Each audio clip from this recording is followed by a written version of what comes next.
Hello students, welcome to BIMT YouTube channel. So student, this is a lecture of business organization and today we will discuss about the registration process of partnership.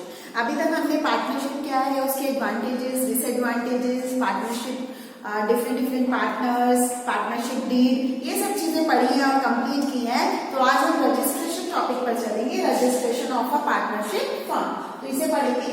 Indian partnership act does not make registration of partnership compulsory. Partnership का registration compulsory नहीं किया गया है Indian partnership act ने. इसके बाद it has left it on the option of the firms of themselves registered, but the disability suffered by a non-registered firm virtually make the registration necessary if not compulsory. और ये totally government ने या partnership act ने option दे रखा है कि firms को ही कि वो अपने आप को रजिस्टर करानी है या नहीं. प्रोसीजर क्या है रजिस्ट्रेशन का? अगर हम रजिस्ट्रेशन प्रोसेस करेंगे पार्टनरशिप का तो उसमें प्रोसीजर क्या है रजिस्ट्रेशन का वो हमें पढ़ना होगा. The registration of a partnership firm may be effected at any time by filling an application in the form of a statement. एक एप्लीकेशन फॉर्म है जिसके अंदर हमें सारी नेसेसरी इंफॉर्मेशंस को फिल अप करना होता है.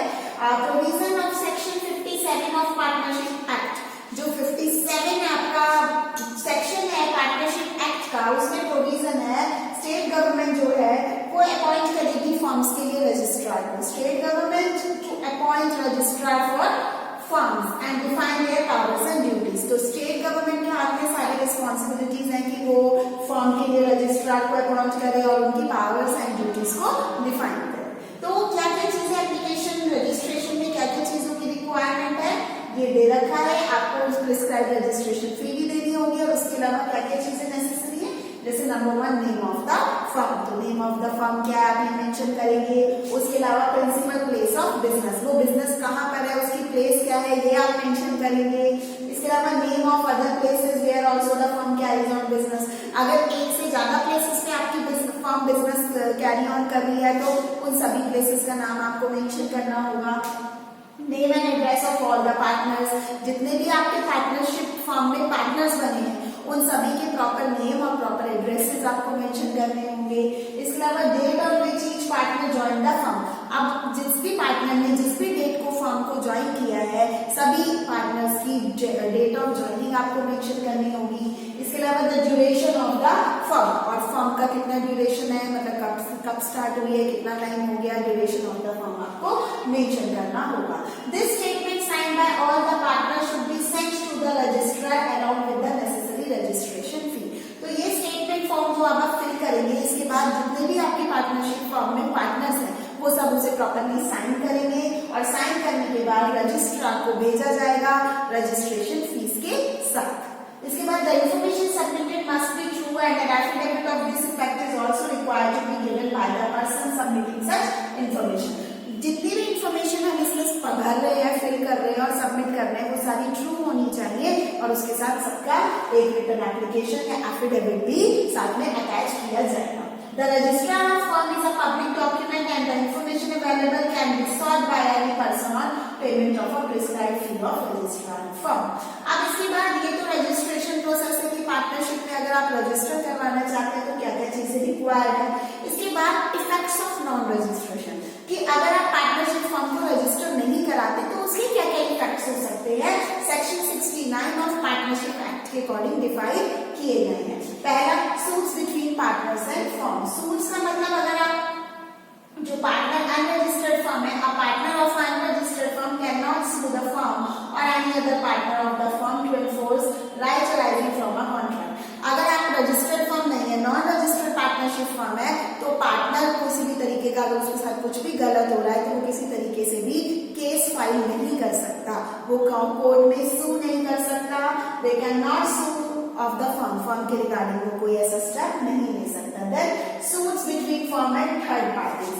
Unregistered firm can not sue a third party to enforce right. और दूसरा, अनरजिस्टर्ड फर्म थर्ड पार्टी के लिए भी कोई केस या सू नहीं कर सकती उसके लिए, जैसे कि कॉन्ट्रैक्ट के रिगार्डिंग कोई भी अगर वो वायलेट कर रहे हैं रूल्स एंड रेगुलेशंस या टर्म्स को, then they can not sue regarding third party. Claim of set of.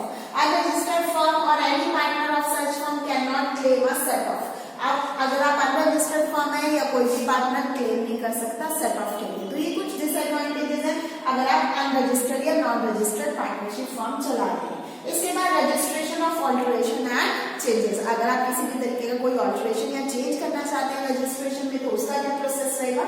In any alteration relating to following matters take place in case of a registered firm, अगर आपकी firm registered है और किसी तरीके की changes या alteration आपको करानी है तो उसमें आपको क्या करना है, a statement of intimation is to be sent to registrar of firm, तो इस केस में आप इंटीमेशन स्टेटमेंट सेंड करेंगे फर्म के रजिस्ट्रार को और उसमें क्या क्या चीजें आपको करनी है, जैसे कि number 1 change in the name of the firm और लोकेशन, अगर आपकी फर्म का नाम अगर अब चेंज हो गया है, फर्म की लोकेशन अब कोई चेंज हो गई है तो इसके रिगार्डिंग आप उसको चेंज करा सकते हैं। Closing and opening of branches के रिगार्डिंग कोई चेंजेस है वो आप ऑल्टर करा सकते हैं। Change in the name and addresses of partners, अगर पार्टनर्स के नेम या एड्रेस चेंज हो गए हैं, कोई और पार्टनर बन गया तो आप वो मेंशन करा सकते हैं। Change in the constitution of the firm and dissolution of the firm, और अगर डिसोल्यूशन ऑफ द फर्म में कुछ चेंजेस कराने हैं तो आप वो सभी चीजें करा सकते हैं। नेक्स्ट है rights and duties of partners. Partners की राइट्स या ड्यूटीज क्या है, इंपॉर्टेंट टॉपिक है। तो इसमें पार्टनर्स का सबसे पहले हम पढ़ेंगे राइट्स ऑफ अ पार्टनर। तो जितने भी एक पार्टनरशिप फर्म में पार्टनर्स हैं उनके कुछ राइट्स भी होंगे और उनकी कुछ ड्यूटीज भी होंगी। तो सबसे पहले हम पढ़ेंगे राइट्स ऑफ अ पार्टनर्स। तो पार्टनर्स के क्या क्या राइट्स हैं, जिसमें पहला है right to take part in the business. हर पार्टनर का राइट है वो प्रॉपरली बिजनेस में पार्ट ले या पार्टिसिपेट करे।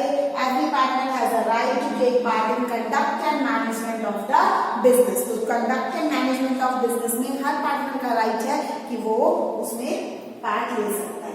Then right to be consulted. Every partner has an inherent right to be consulted before taking the important decisions affecting the partnership business and also right to express his views। Her partner के पास right है कि वो business के लिए किसी भी तरीके का इंपॉर्टेंट डिसीजन ले रहा है तो वो कंसल्ट करे।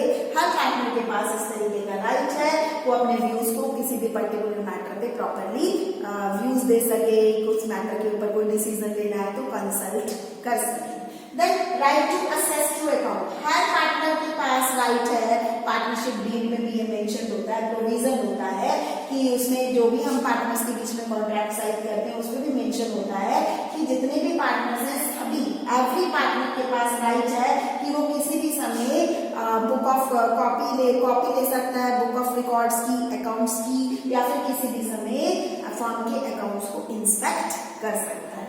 इसके बाद right to share in profit. अब सभी पार्टनर्स के पास राइट है, वो क्लेम कर सकते हैं कि प्रॉफिट में मुझे शेयर मिला या नहीं मिला। अगर नहीं मिला तो हर पार्टनर जिसको नहीं मिला वो क्लेम कर सकता है, क्योंकि ये पार्टनरशिप डील में ही फाइनल हो जाता है कि शेयर प्रॉफिट सभी में शेयर होगा।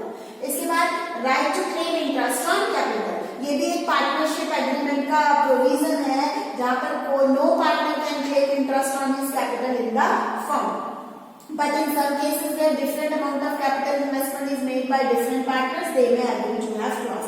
अब जहां पर डिफरेंट पार्टनर्स ने डिफरेंट कैपिटल या इन्वेस्टमेंट किया है फर्म के अंदर तो उनके पास राइट है कि वो इंटरेस्ट ऑन कैपिटल के लिए क्लेम कर सकते हैं। इसके बाद right to claim interest on loans and advances. अगर पार्टनर्स जो है एडवांसेस या लोन्स प्रोवाइड कर रहे हैं फर्म को तो in addition to his capital he has a right to claim interest. अगर कोई ऐसा पार्टनर है उसने पैसा भी लगाया, उसके अलावा वो एडवांसेस या लोन्स भी दे रहा है फर्म को, तो उसके पास पूरा राइट है, वो अपना इंटरेस्ट के लिए क्लेम कर सकता है जो भी वो लोन्स या एडवांसेस दे रहा है। Next right to use the firm's property. अब कॉन्ट्रैक्ट जब हम साइन करते हैं बिटवीन द पार्टनर्स तो प्रॉपर्टी ऑफ द फर्म जो है must be have been used by partners exclusively for the purpose of business. सभी पार्टनर्स के पास राइट हो जाता है कि उस प्रॉपर्टी को वो फर्म की प्रॉपर्टी को यूज कर सकते हैं बट ओनली फॉर बिजनेस, तो ये भी उनके पास राइट है। Right to be indemnified. A partner has authority in an emergency to do all such acts for purpose of protecting the firm from loss. अगर सभी पार्टनर्स के पास राइट है कि अगर फर्म लॉस में जा रही है तो वो हर तरीके की अथॉरिटी है कि इमरजेंसी में वो किसी भी तरीके का डिसीजन ले सके, किसी भी तरीके से फर्म को लॉस से बचाने के लिए। Then right to act as an agent. Partnership agreement में भी मेंशन होता है या उसे एजेंसी कॉन्ट्रैक्ट भी बोलते हैं। हर पार्टनर के पास राइट है कि वो एज अ एजेंट भी वर्क कर सकता है। Right against induction of a new partner. Every partner has a right to prevent induction of new partner in firm unless he consents or that unless there is explicit clause. अब सभी partners के पास right है new partner के induction के regarding. Then right against expulsion. Expulsion भी एक provision है पार्टनरशिप एग्रीमेंट में जहां partners can be expelled from the firms by others even by majority vote. Majority vote के थ्रू हम पार्टनर्स को एक्सपेल कर सकते हैं। Then right not to assume liabilities existence before induction. ये भी एक राइट है जिसके अंदर एग्रीमेंट है फॉर्म और न्यू पार्टनर के बीच में कि जिसके अंदर कोई भी पार्टनर किसी भी तरीके की लायबिलिटी को अपने ऊपर अज्यूम नहीं करता।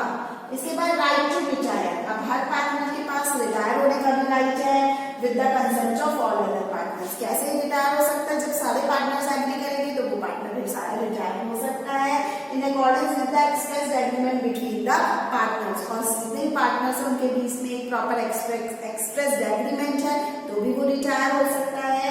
तो ये सारी चीजें पार्टनरशिप या पार्टनर्स की विल पर है। Then right of successors. After retirement, death और expulsion of a partner, he और his successors have a right to claim his share. तो अगर डेथ हो जाए, रिटायर हो जाए पार्टनर, तो उनके जो भी सक्सेसर्स हैं उनके पास राइट है कि वो अपने उनके जो डेथ हुई है उनकी बिहाफ पर क्लेम कर सकते हैं शेयर इन द फर्म में शेयर के लिए। देन ड्यूटीज क्या क्या है? Duties and obligations of partners. Duties, ये तो अभी हमने राइट्स पढ़े थे, अब हम पढ़ रहे हैं ड्यूटीज और obligations of a partner.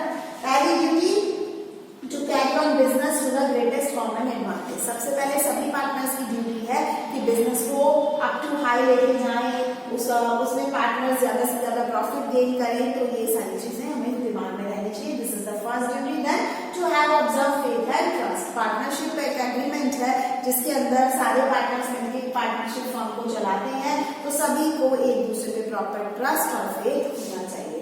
Then to indemnify for frauds. Every partner जो है वो फर्म को लिए बाउंड है इंडेमनिफाई करने के लिए the firm for any loss, किसी भी तरीके के लॉस के लिए cause by his fraud in the conduct of business. अगर किसी भी पार्टनर की रेस्पॉन्सिबिलिटीज हैं, ड्यूटीज हैं कि कोई भी किसी तरीके का फ्रॉड ना करे। To perform duties diligently. अपने बिजनेस फर्म को चलाने के लिए फुलेस्ट कैपेसिटी और अपनी ड्यूटीज को प्रॉपरली परफॉर्म करना। Then not to claim remuneration. Agreement जो पार्टनरशिप कॉन्ट्रैक्ट है, no partner can claim any remuneration for work done by him for the purpose of conduction of business of the firm. अगर किसी तरीके के business of the firm के conduction में आपका कुछ भी अमाउंट लगा है तो उसके लिए आप किसी भी तरीके का रेम्यूनरेशन क्लेम ना करें। No share to share losses. Every partner का राइट है कि वो प्रॉफिट भी शेयर करे और एवरी पार्टनर का ये भी एक ड्यूटी है कि वो लॉसेस को भी फिर बियर करे।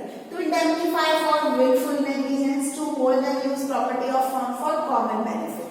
प्रॉपर्टी या फर्म की प्रॉपर्टी को सभी पार्टनर को कॉमन बेनिफिट के लिए यूज करना चाहिए, means for the business purpose only. Then to account for profits of competitive business, हमें profits partnership agreement में ये भी mentioned है that no partner can conduct an independent business। अब आप partnership firm चला रहे हैं तो आप partnership firm चलाएंगे, बीच में ही आप कोई भी partner अपना independent business नहीं चला सकता। To act with authority, her partner bound है कि with the scope of his expressed and implied authority found guilty of acting beyond such authority, अगर किसी भी तरीके की authority से उन्हें properly perform किया जाए। Then to be liable jointly and severally, not to assign his share and rights। तो ये कुछ आपके total not to assign his share and rights का मतलब है कि a partner without the consent of all other partners cannot assign his interest or share in the firm। सभी के कंसेंट से आप अपना इंटरेस्ट या फर्म का शेयर तो असाइन कर सकते हैं, but without any consent from other partners आप उसको नहीं कर सकते। तो दीज आर द ड्यूटीज। इसके बाद है relations of partners with third parties.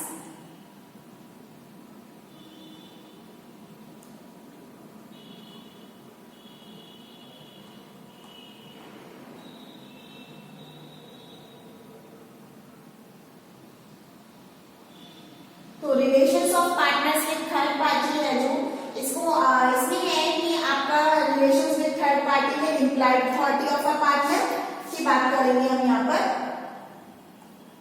Implied authority of a partner में क्या क्या चीजें आएंगी ये हम पढ़ेंगे relations of partners with third parties. तो अभी हमने आज कंप्लीट किया है, इसको हम नेक्स्ट लेक्चर में थर्ड पार्टी का टॉपिक पढ़ेंगे। तो किया है powers and duties of a partners. तो this is very much important. Partnership topic ही अभी हमारा चल रहा है, उसमें हमने आज ये टॉपिक्स कंप्लीट किए हैं। So this is all for today and thank you, have a nice day.